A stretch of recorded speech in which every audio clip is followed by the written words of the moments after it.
Speed test करने के लिए आप मल्टीपल टूल्स यूज कर सकते हैं। पेज स्पीड इनसाइट्स उनमें से एक है। इसी तरह से प्रिंटम के नाम से आपके पास वेबसाइट स्पीड टेस्ट जो टूल है वो आ जाता है। उसके अलावा जीपी मैट्रिक्स अगर आप सर्च करोगे तो ये भी वेबसाइट की स्पीड टेस्ट करने के लिए एक टूल है। अब आप इनमें से जो भी टूल चाहे वो टूल यूज कर सकते हैं। हम यहाँ पर यूज करेंगे पेज स्पीड इनसाइट्स को। अब वेबसाइट में यूज करूंगा अपनी,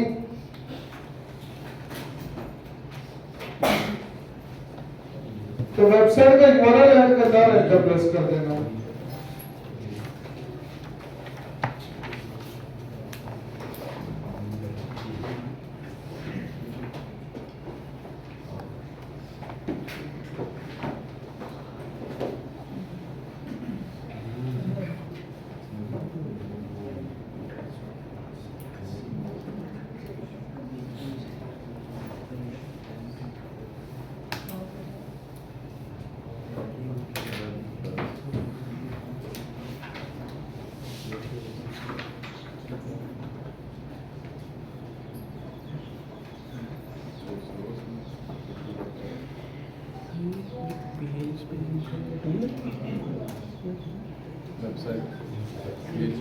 अब ये आ गया हमारे सामने हमारी वेबसाइट का स्कोर ऑन मोबाइल।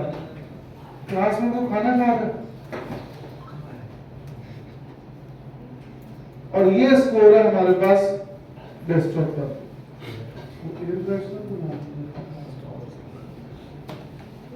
ठीक है, एक स्कोर आ रहा है हमारे पास वेबसाइट का मोबाइल का और दूसरा आ रहा है डेस्कटॉप का।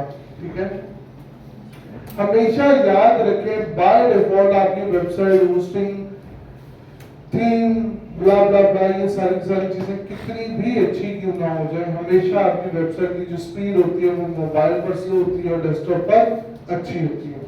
और उसका सबसे बड़ा रीजन होता है डेस्कटॉप का processor. As compare to mobile processor, desktop के प्रोसेसर हमेशा क्या होंगे, फास्ट होंगे, जिसकी वजह से लोडिंग जो है किसी भी कंटेंट वगैरह की या किसी भी चीज की वो डेस्कटॉप पर बेहतर होगी एज कंपेयर टू मोबाइल। ठीक है, दूसरी चीज वो बैंडविड्थ है। हर मशीन की एक अपनी बैंडविड्थ होती है और जिस मशीन की बैंडविड्थ से ज्यादा होगी उस मशीन पर जो लोडिंग है वो भी क्या होगी, बेहतर होगी। दैट्स व्हाई हमेशा मोबाइल पर वेबसाइट्स का लोडिंग टाइम ज्यादा होता है एज कंपेयर टू डेस्कटॉप। अब मोबाइल पर हमारा स्कोर कितना है, डेस्कटॉप पर हमारा स्कोर कितना है 80। तो ऑलमोस्ट 50% का डिफरेंस है यहाँ पर।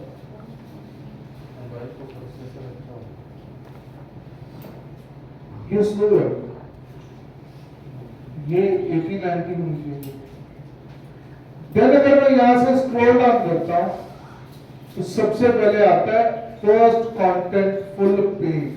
क्या चीज आती है, फर्स्ट कॉन्टेंटफुल पेज यानी कि FCP। ये बताता है कि आपकी वेबसाइट पर लोड होने वाली जो सबसे पहली चीज है वो क्या है। That could be text, that could be a logo, that could be any sort of image. तो जो चीज सबसे पहले आपकी वेबसाइट पर लोड होती है वो कितना टाइम लेती है, देन आता है हमारा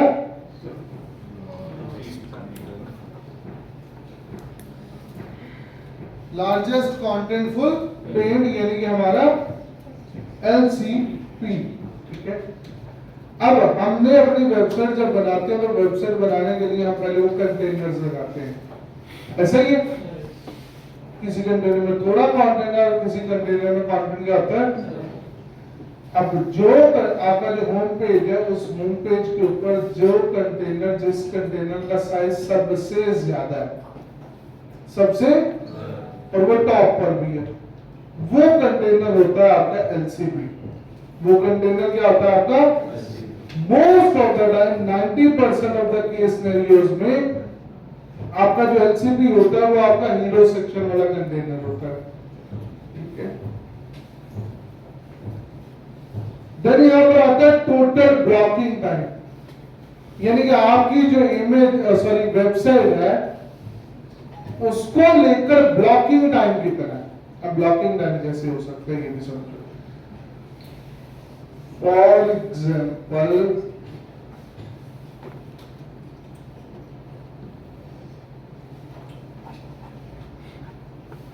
क्या एग्जाम्पल,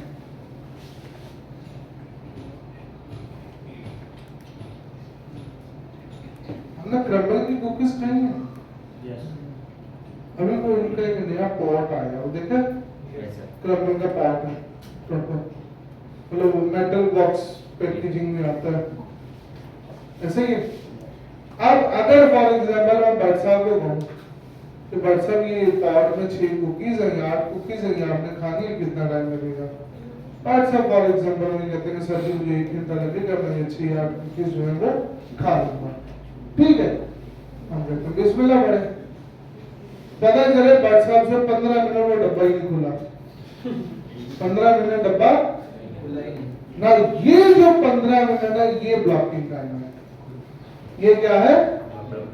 इसी तरह से वेबसाइट के केस स्टडी में ये ब्लॉकिंग टाइम कैसे है कि सर्च इंजन आपकी वेबसाइट को लोड करवा रहा है, किस चीज को लोड करवा रहा है? आपकी वेबसाइट को। सर अस्सलाम वालेकुम।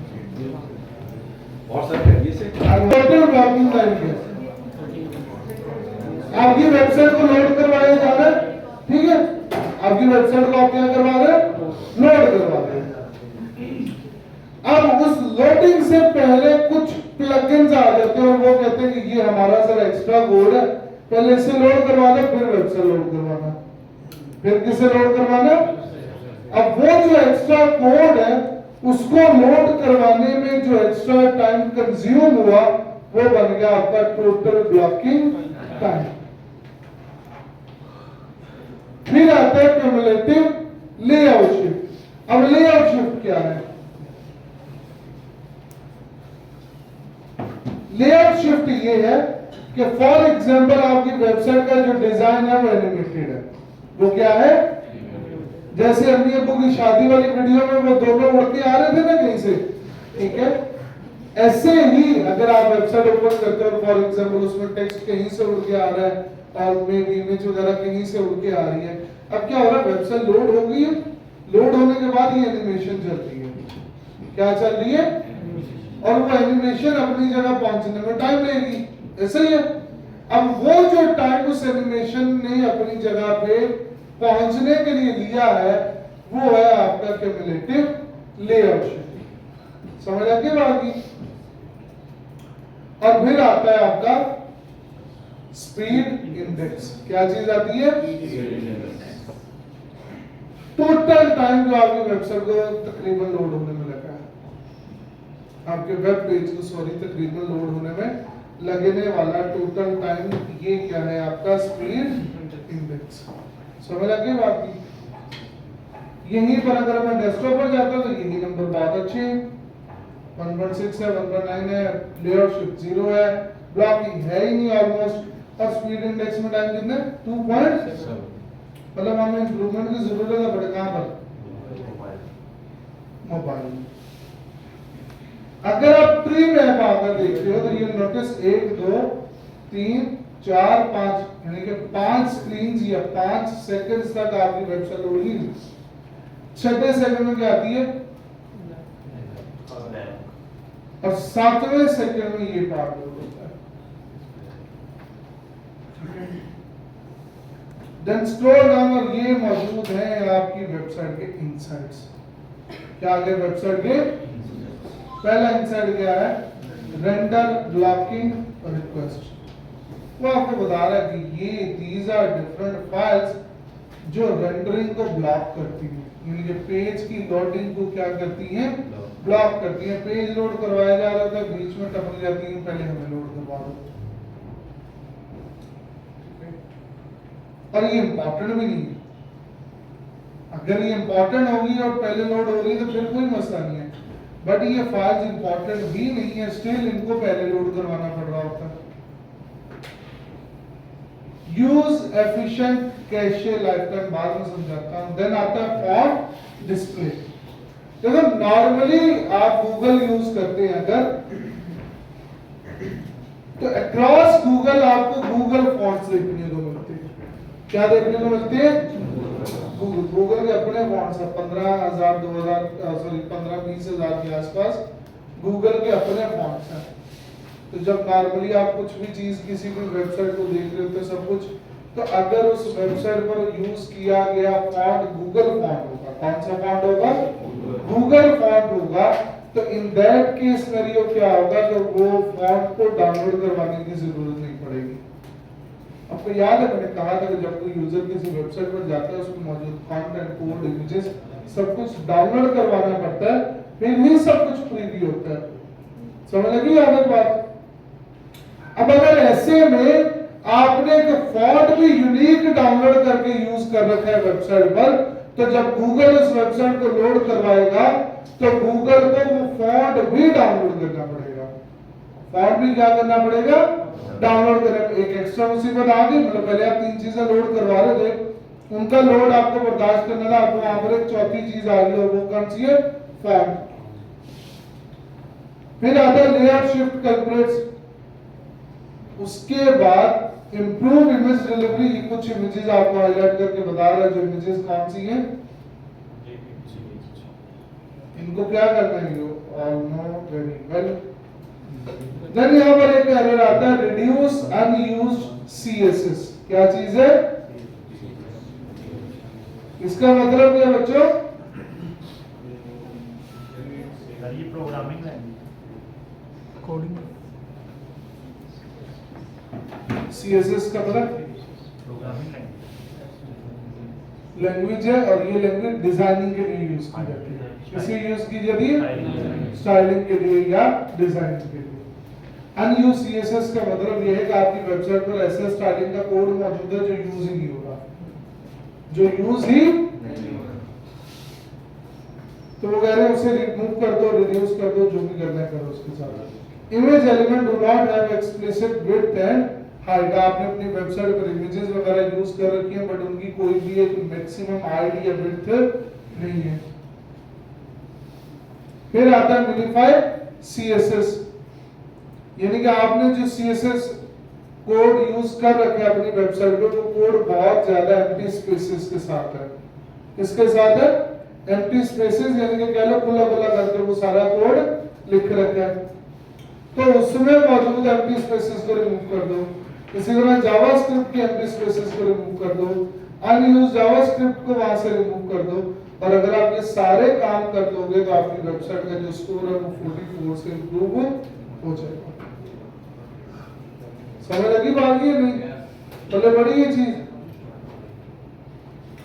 अब आप लोगों ने क्या करना है? आप लोगों ने एक छोटा सा काम करना है, फिर मैं आगे लेकर चलूंगा आपको। आपको वो टोरंटो एयरपोर्ट एरोपोर्ट लिमो टैक्सी वाली वेबसाइट याद है? आपने उस वेबसाइट का जो है वो करना है स्पीड ऑडिट।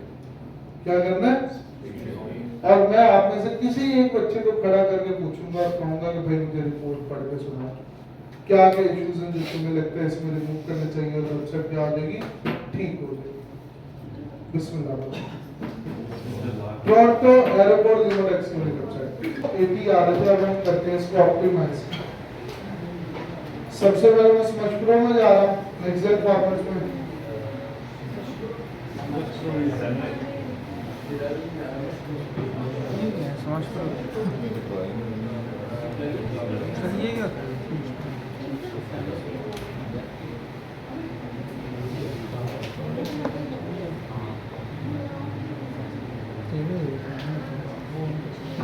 और जो इमेजेस हैं जो कि हमारी स्मच होने वाली हैं, कंप्रेस होने वाली हैं, या फॉर्मेट उनका चेंज होने वाला है, उनकी फॉर्मेटिंग को जो है वो मैं यहाँ से कर देता हूँ start.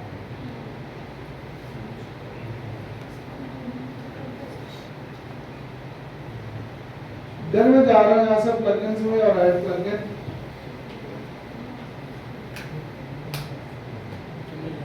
Now upload plugin, choose file. अब मैं यहाँ पर प्लगइन जो यूज करूंगा that will be of WP Rocket। अब WP Rocket एक पेड प्लगइन है that can be used to optimise your site.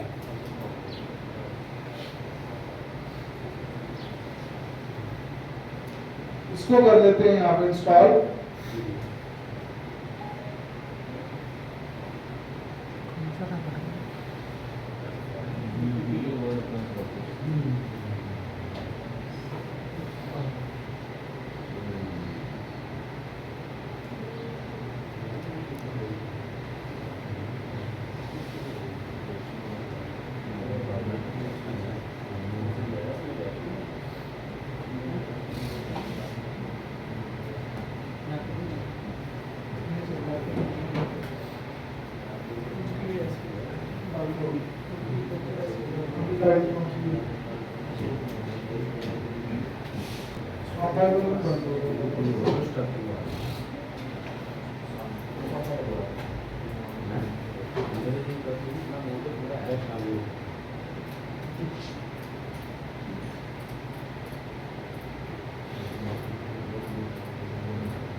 Plugin हमारा एक्टिवेट हो गया।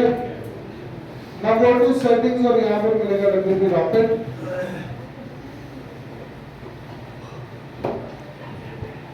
अलाउ कर दें इसे।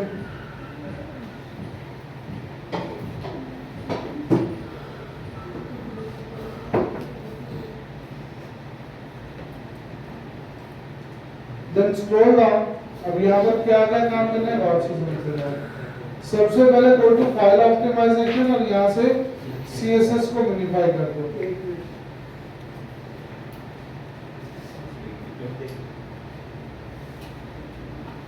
फाइल ऑप्टिमाइजेशन में जाना और पहला काम क्या करना है, मिनिफाई CSS। दूसरा काम minify JavaScript and then click on save changes.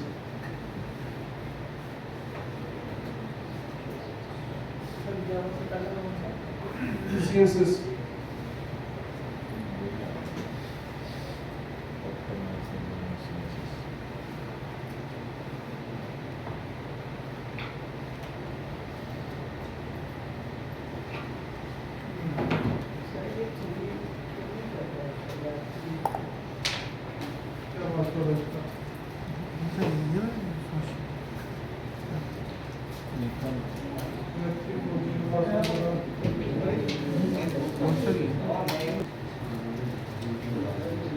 उसके बाद जाओगे मीडिया में और यहाँ पर इनेबल फॉर इमेजेस, ये इमेजेस की डिलीवरी वगैरह को इम्प्रूव कर देगा। और आपको याद है एक एरर था वहां पर,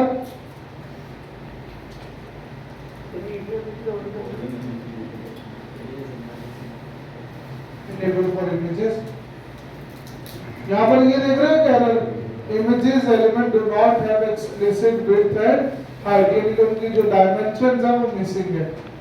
तो इसके लिए ऐड मिसिंग इमेज डायमेंशन का ऑप्शन जो है ये आपने ऑन कर देना। तो एक ऑप्शन ये ऑन करना है, दूसरा ऑप्शन इनेबल फॉर इमेजेस, ये कौन सा लेजी लोड। आपने देखा होगा जब आप किसी वेबसाइट पर जाते हैं जहां पर ये लोड होने वाली होती है वहां पर आपको लोडिंग व्हील देखने को मिल जाती है, ठीक है। तो उसके लिए आपने इमेजेस के लिए उसे क्या करते हैं, इनेबल प्रीलोड फॉन्ट्स, यानी कि जो फॉन्ट्स है आपकी वेबसाइट पर अगर आपने डिफरेंट फॉन्ट्स यूज किए हैं गूगल से तो आपने प्रीलोड फॉन्ट का ऑन कर देना है, और आपने सेल्फ होस्टेड गूगल फॉन्ट्स को भी टर्न ऑन कर देना है, जाके जो आपका फॉन्ट्स वाला इशू है वो रिजॉल्व हो जाए। Then click on save changes.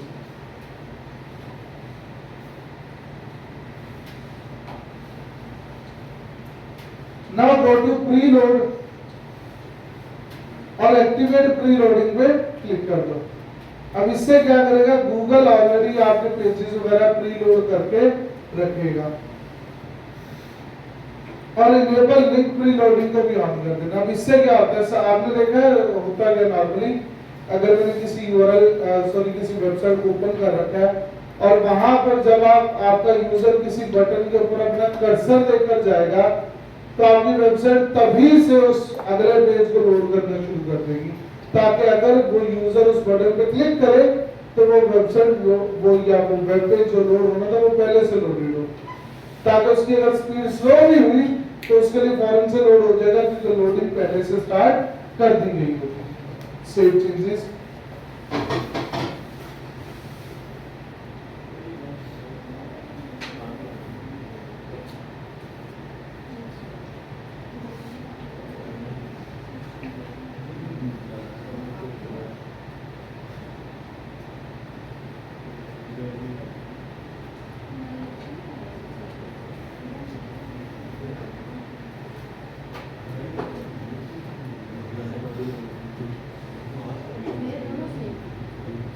अब उसके बाद गो टू एडवांस रूल्स, और यहां पर आपका कैशे लाइफ स्पैन, क्या चीज है याद है ना, कैशे लाइफ स्पैन, कैशे वाला कैशे याद है ना, ये वही कैशे। अब कैशे का एक लाइफ स्पैन होता है, ये कैशे इतनी देर चलेगा। फॉर एग्जांपल मेरी वेबसाइट है, मुझे इस वेबसाइट में जल्दी कोई चेंजेस वगैरह नहीं करनी, मैं क्या करता हूं अपनी वेबसाइट पर 30 डेज के लिए कैशे लगा देता हूं। जब मुझे चेंजेस करनी होगी मैं कैशे खुद क्लियर कर दूंगा, बट मुझे चेंजेस करनी नहीं है इसलिए मैं 30 डेज का कैशे लगाकर रख देता हूं and then save changes. But अगर आप अपनी वेबसाइट में फ्रीक्वेंट चेंजेस करते हैं, डेली चेंजेस करते हैं तो 24 आवर्स रखिए उसे। Then go to database. जब आप अपनी वेबसाइट पर बार-बार चेंजेस करते हैं, पेजेस को एडिट करते हैं तो रिवीजंस जो है वो सेव रहती है, और ये रिवीजंस आपने सिलेक्ट करके इनको क्या कर देना है, रिवीजंस हैं, ट्रांजिएंट्स हैं, स्पैम कमेंट्स हैं, ट्रैश पोस्ट है, ऑटो ड्राफ्ट में पड़ा हुआ पोस्ट है, ऑप्टिमाइज टेबल, ये सब कुछ डाल के आपने सेव कर दिया। इन शॉर्ट जो भी यहाँ पर ऑप्टिमाइज होने वाला है, ठीक है, या समझ लो ये आपकी बिन है जहाँ पे कचरा पड़ा हुआ है, आपने सारे कचरे को क्या कर देना है, क्लीन कर देना है।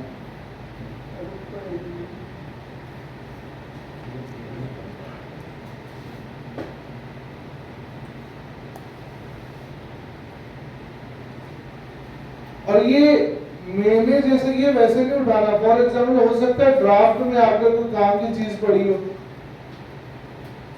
सही है, या हो सकता है आपने कोई पोस्ट ट्रैश करके रखी हो, कल को आपने रिस्टोर करनी हो,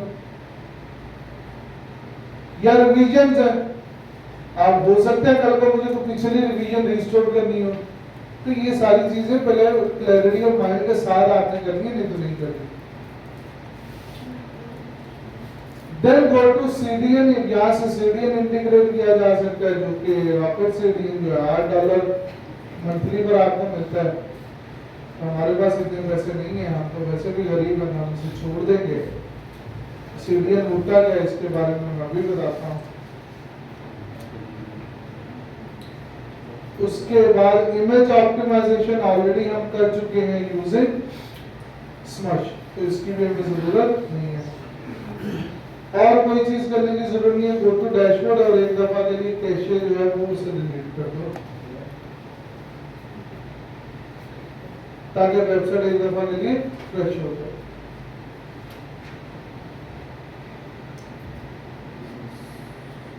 अब क्या हो गया? लेट्स गो टू स्मैश और देखते हैं भाई ये कहां कर रहा है।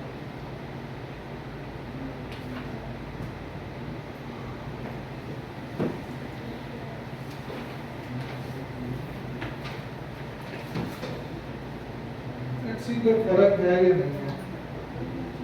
Analyse again. सर ये परफॉर्मेंस सेक्शन में क्यों आता है? कौन? ये वाली वेबसाइट। इसीलिए मैंने 3 भी बनाई।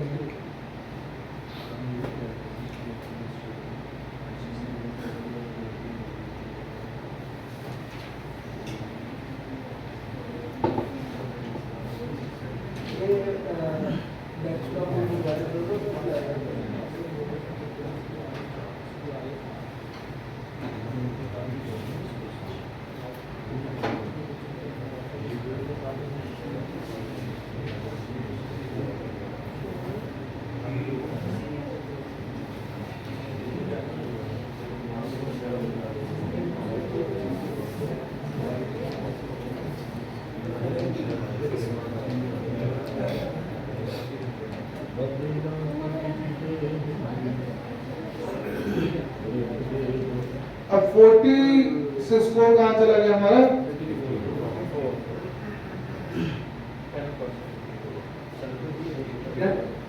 ये नंबर अभी भी वैसे ही हैं और एरर्स में कुछ एरर रिजॉल्व हो गए बट कुछ एरर्स अभी भी एग्जिस्ट करते हैं और वो एग्जिस्ट इसीलिए करते हैं क्योंकि अभी हमने स्टार्ट किया और सारी ऑप्टिमाइजेशन होने में थोड़ा सा टाइम लगेगा। मोबाइल पे जो हमारा स्कोर है वो ऑलमोस्ट आई थिंक सेम ही है। ये 1.9 था, 1.7 का, थोड़ा बहुत जो स्कोर है वो 80 था पहले शायद से, यहाँ पर अभी 84 हो गया। पूरा सा जो है वो स्कोर इम्प्रूव हो गया। इसी वेबसाइट को अब अगर मैं पिंडम स्क्रीन टेस्ट में जाकर टेस्ट करता हूँ,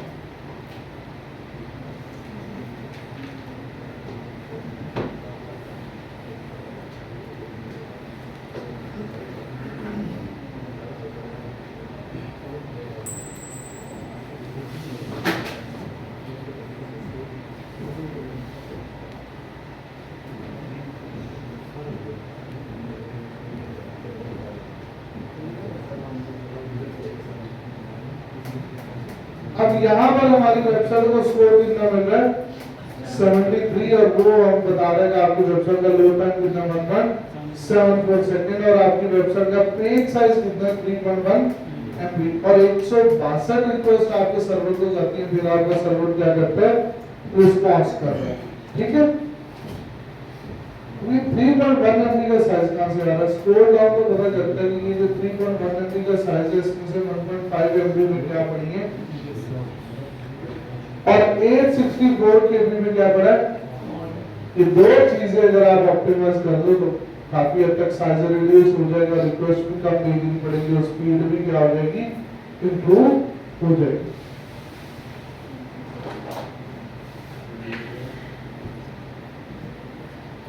यहाँ तक क्लियर है सबको? ओके, ब्रेक कर लो। ब्रेक के बाद हम इसका दोबारा टेस्ट करेंगे और हम एक और तरीका कार से ऑप्टिमाइज करना है।